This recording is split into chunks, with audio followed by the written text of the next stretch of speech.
Alrighty, let's talk about the cervical spine in general and the application of Cox technique to the neck and arm pain patient. Before we do that, your final exam is Thursday, June 18th, 2020 from 9:30 in the morning to 10:45 in the morning. Of course, it's online. It is not cumulative. So the information from the midterm is not necessarily on there, although general information about discs and nerves would be useful and helpful, to answer some of the questions anyway. But the questions come from the PowerPoints from lectures 6 through 10 and all the lab slides. So I guess the lab slides or the lab information is cumulative, and that also includes the lumbar examination procedures. All right, so this was an awesome study that was published in 2013. It was somewhat of a reproduction of the one that was done in 97 of intradiscal pressures in the lumbar spine as a result of Cox flexion decompression. They wanted to see if the same phenomena occurred in the cervical spine. So it's a very, very similar research project. You have intradiscal pressure transducers that are inserted into the nucleus pulposus of C45, C56, C67, C7T1. And then the cadaver is set up on a Cox table with a force plate in it, which allows them to measure the forces actually going into the spine, and infrared markers that show that they kind of track individual vertebral movement. And then, of course, the practitioners, there were 4 of them, made their standard lamina pedicle junction and back of the neck soft tissue contact. And so here's the results over here. And you can see each colored area is a different vertebral level. So this one here is C4, C5, and this one here is C5, C6. All right, so I'm going to erase that. And then the standard duration of a protocol 1 procedure was used, 5 4-second pumps, 2 out and 2 back. And you can see the drop in intradiscal pressure as a result of the manual cervical decompression. And basically, if you just follow the graph, you can see it's basically doing that kind of number for all the vertebral levels, but you are getting less of an impact in the C6, C7, C7, T1 area. And so that those C6, C7 can be addressed this way, but C7, T1 is typically addressed using the occipital restraints and a T5 contact. Alrighty.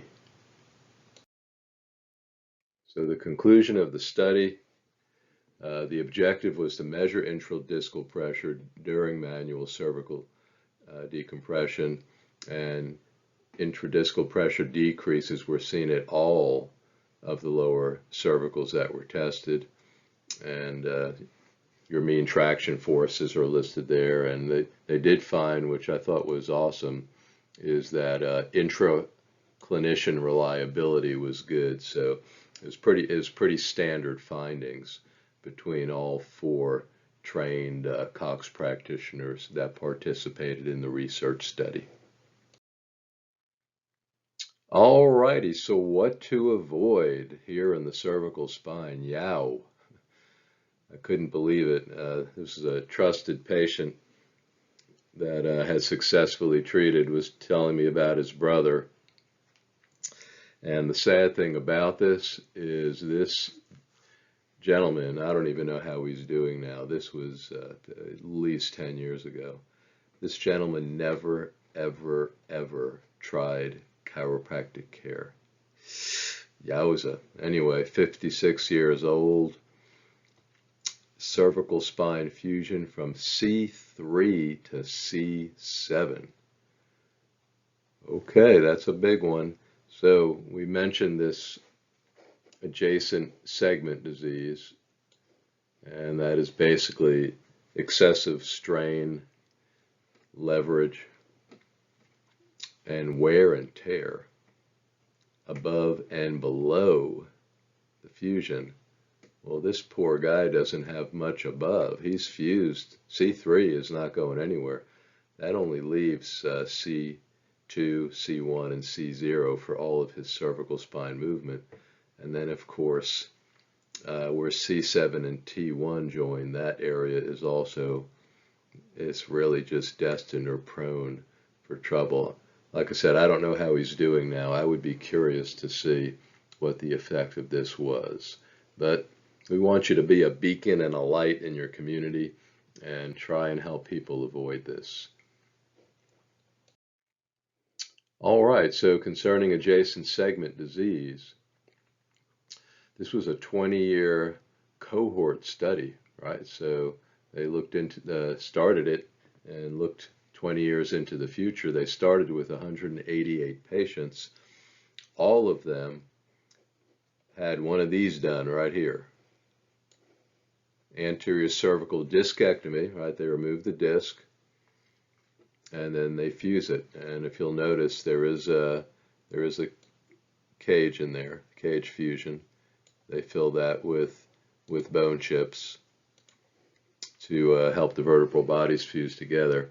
Anyway, out of the 888 of them, 108 developed adjacent segment disease requiring a second surgery, on average about 4 years after that initial surgery.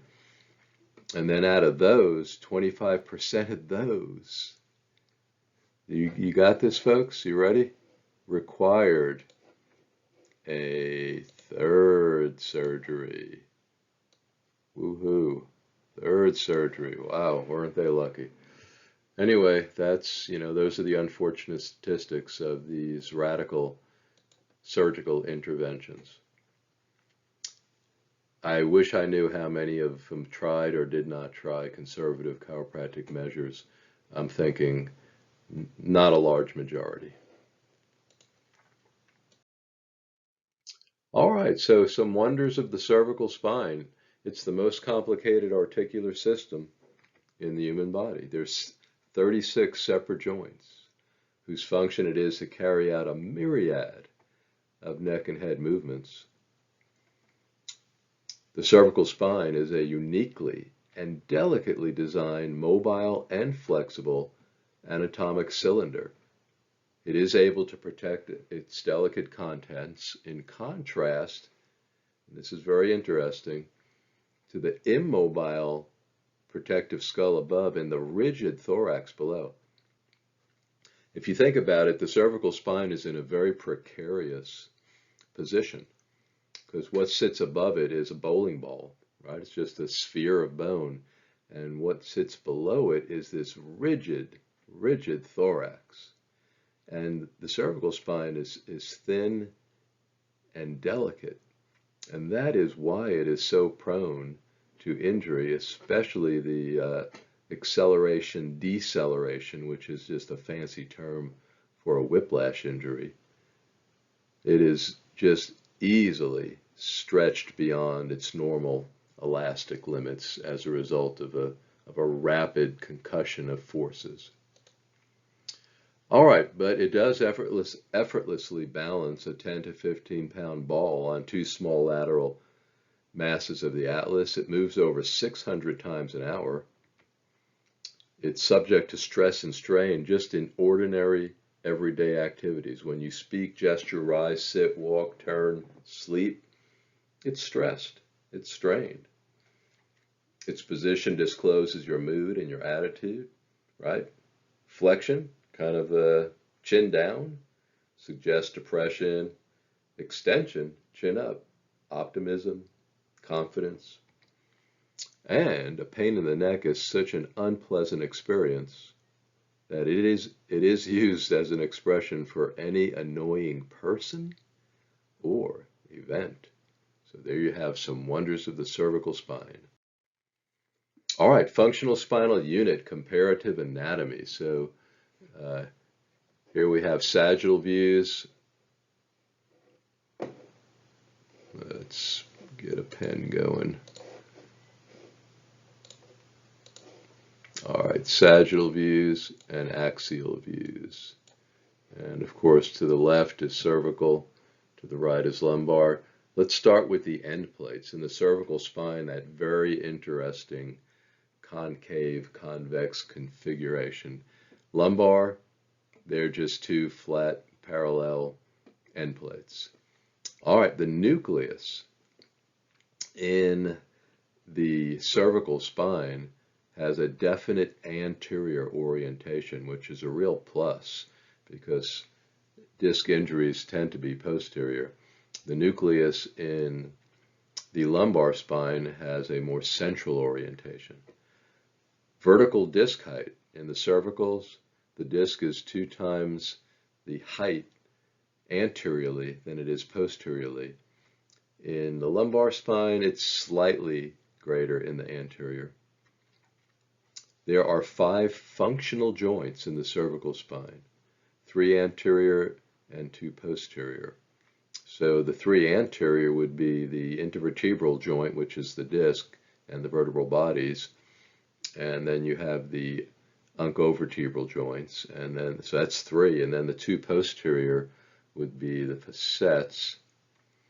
And the lumbar spine has 3 functional joints, that 1 anterior, which is the intervertebral joint, and then your 2 facets in the rear. Anyone know how many functional joints that a thoracic vertebrae has, or a functional spinal unit?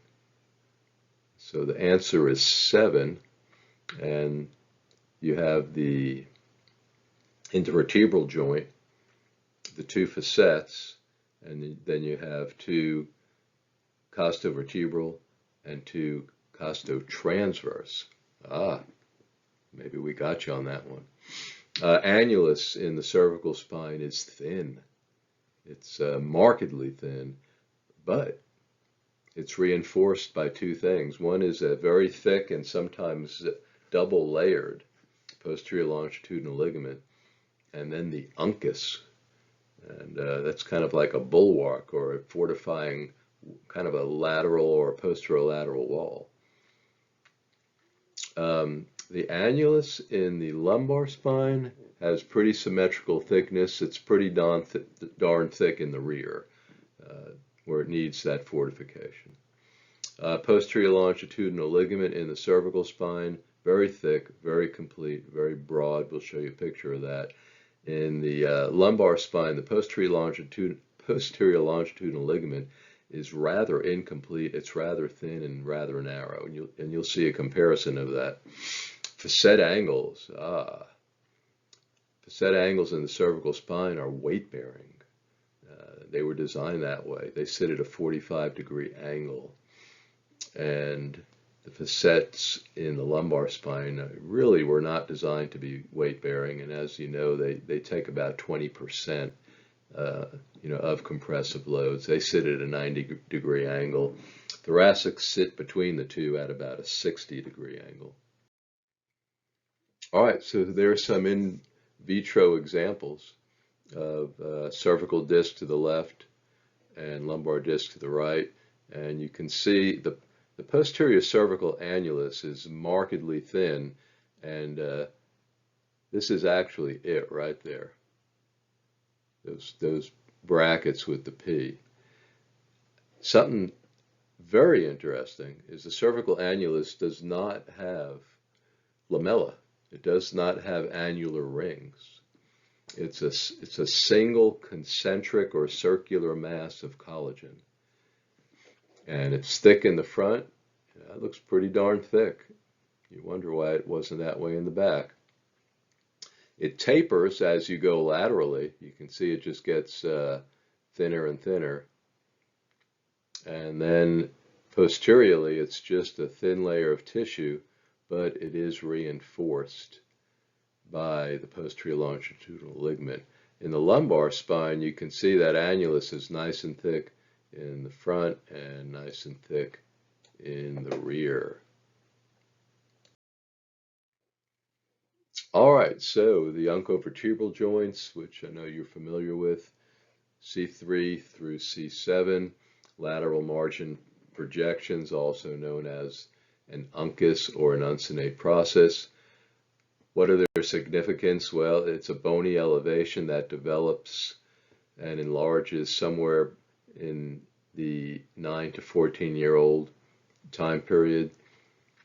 By age 40, it's a solid bony bulwark. We mentioned it's a fortifying wall that prevents lateral and posterolateral disc herniations. And there's some pictures of them, and I know you're familiar with this, but there's a nice frontal or coronal view, and then we have a nice axial view here.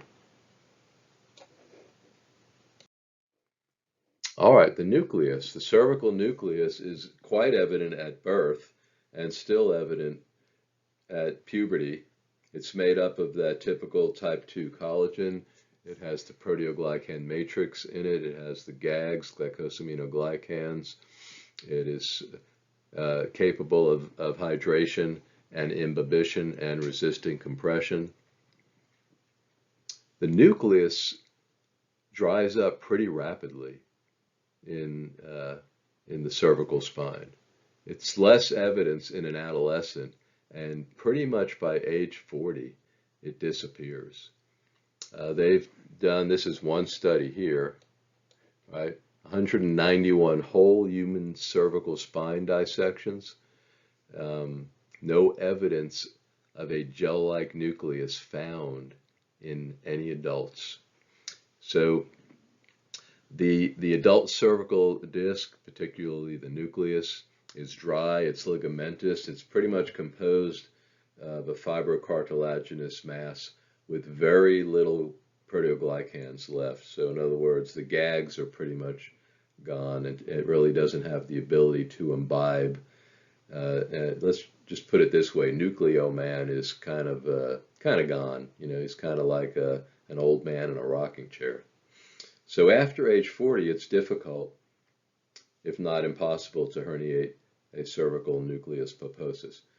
But do take into consideration that we all age genetically different. So there's certainly people in their 40s, 50s, and 60s that have well-hydrated cervical discs that could easily herniate.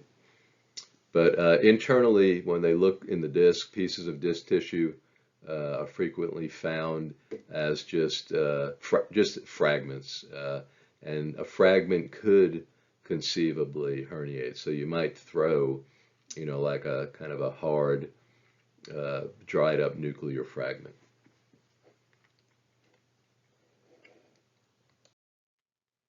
All right, so by adolescence, vertical clefts develop in the posterolateral annulus, just medial to the uncinate, and that's the site of the maturing Luschka joint, and that's what the white arrow is demonstrating. So interesting, those clefts slowly enlarge, and they actually are on a dissecting tissue plane to the midline of the disc. When they examine cervical spines of people 60 and over, they find that each dissecting cleft meets its counterpart from the other side and bisects the disc in the transverse plane. So you end up with a caudal and a cephalid component to the disc. And they call this the grin of Luschka. So this phenomena proves to be universal and is pretty much due to cervical spines rotating and shearing. As a general rule, many of the discs in the cervical spine bisect and become narrow with the passage of time and ultimately disappear. Let's show you some examples of that. You can see this one here. It's an 80-year-old woman, and you can see the bisected disc right at that level there. And here's some really good examples of it. You can see it at almost every level. You have a bisected disc. And you can see they look dry and fibrous. So when you see an X-ray like this of an aged individual, what you're seeing is that right there. And of course, here's another example of it.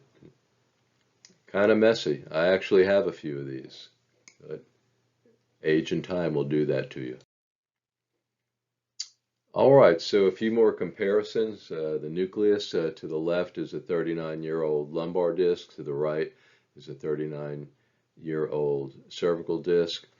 You can see in the lumbar disc, the annulus is thick and surrounds the nucleus, and the nucleus appears gelatinous and well hydrated. In this disc, you can see that the nucleus is no longer gelatinous. It kind of looks like dried, parched, desert ground. It's just basically a fibrocartilaginous mass of tissue. The cervical nucleus at birth makes up no more than 25% of the disc. The lumbar nucleus at birth, about 50% of the total disc. By the third decade of life, right, by your 30s, there's barely any distinguishable nuclear material in the cervical disc. All right, so comparative disc containers, right? The annulus is kind of a container for the nucleus. Again, left lumbar, right cervical. The PLL in the lumbars is incomplete. It's thin. PLL in the cervicals is broad and wide and often double layered, what they call redundant. The posterior annulus in the lumbar spine is thick, and the posterior annulus in the cervical spine basically tapers and becomes thin and deficient.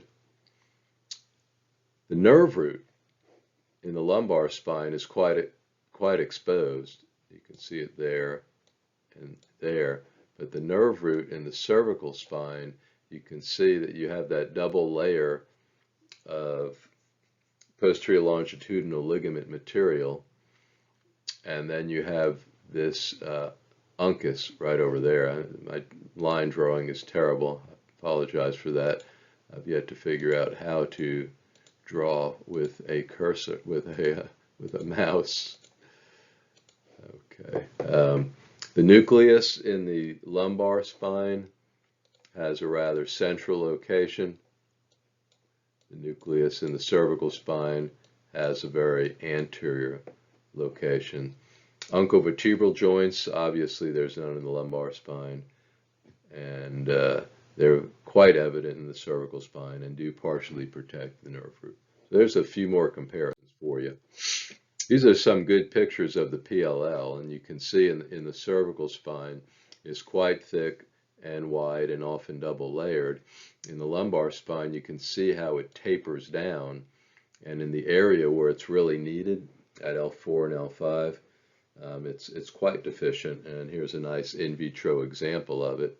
And you can see it offers marginal protection to the posterolateral area of the disc where most injuries take place. Why do children need chiropractic care? I have a very healthy pediatric practice. Love taking care of kids. They respond very favorably, and mom and dad is always appreciative of you helping them with a broader range of different issues, from bedwetting to allergies to sinus issues to ear infections, slips and falls, bangs and bruises, and subluxations, la-di-da, la-di-da. But here's where it all starts. Ba-boom, out of the womb. with a condyle lift, and we have another one. So yeah, birth process can be traumatic.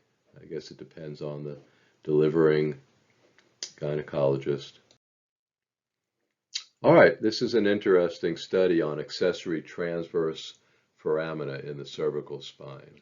Probably never heard of this before, and I put this in here because maybe it has something to do with the minimal incidence of cerebrovascular accidents from spinal manipulative therapy in the cervical spine. But this was a study done on 363 individuals, and they found a 1.6% incidence of accessory transverse foramina. The unilateral presence was more common than the bilateral, and this is their own words right here, clinically important because the course of the vertebral artery may be distorted. So let's take a look at a few of them. Right up here is bilateral double transverse foramina at C7. So you can see two holes, and that likely indicates a split in the vertebral artery, which may create weakness or weakening of the vertebral artery, and that may be prone to a tear if cervical manipulation is done in that particular area. So do I have any evidence for that? I do not, but it's just something to think about. And then this study, subjects with a double transverse foramen at C6 have a reduced transverse foramen vertebral artery ratio. So this is another study, but it's saying it may be risk for transient vertebral artery stenosis. So they're saying that apart from anything to do with manipulation. So that's why I was thinking maybe these have something to do with CBAs and cervical spine manipulation. All right, whiplash. So you can actually specialize in car accidents and become a PI, personal injury chiropractor. I have more of a family practice. I do a little PI here and there, but never wanted to do it exclusively.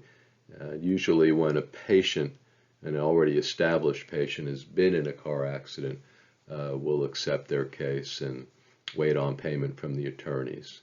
But I don't like to do it with people that I really don't know and attorneys that I don't know. But if you want to become the expert in your community, and you want to contact these folks, the Spine Research Institute of San Diego, headed up by Arthur C. Croft. This is their textbook.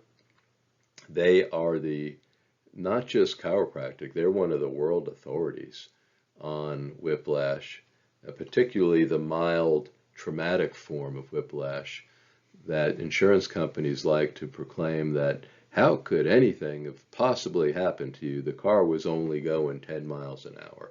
And they conclusively show how injury does occur with low-speed accidents, as well as traumatic brain injuries causing WAD, whiplash-associated disorders. And your patients will have these. They'll come in and they'll tell you, since my whiplash, I'm goofy. I've lost my memory, and I'm imbalanced. I'm kind of swaying to one side or the other, and that usually resolves, although it does vary from patient to patient, and it's due to the contracture injury of the brain getting tossed around in that vat of cerebral spinal fluid up there in that bowling ball of a head. All right, Z joints in the cervical spine are quite responsible for much pain. So the Z joints, and this is a Bogduk research. He's one of the best out there, orthopedically speaking.